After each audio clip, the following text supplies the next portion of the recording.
தங்கம் இங்கேருந்து எங்கேயுமே போகாது என்னை பொறுத்த வரைக்கும். இங்கே தான் இருக்க போகுது. கல்லு போட்ட மாதிரி. ஆமாம், ஸ்டாக் மார்க்கெட் மாதிரி தான் தங்கமும் ஆமாம், இருக்கும். அப்படி தான் இருக்க போகுது. ஒரு ஷார்ட் ரேலி நடந்துருக்கு. Okay. One of the reason வந்து மெயின் ரீசன் நான் பார்க்குறது வந்து டாலர் இண்டெக்ஸ் வந்து பிலோ 98 இப்போ நடக்குது.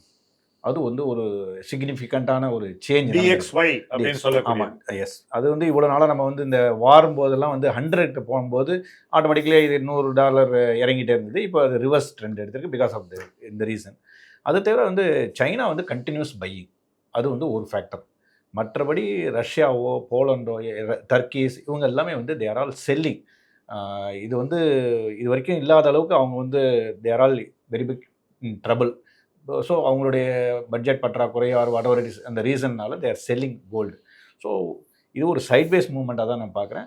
அன்லஸ் அதர்வைஸ் ஒரு பெரிய அளவில் டாலர் இண்டெக்ஸ் வந்து மறுபடியும் மேலே ஒரு வேளை 92 93 வந்ததுன்னா you can see a very big rally in gold. Otherwise இங்கேருந்து இந்த ரேஞ்சில் தான் இருக்கும்.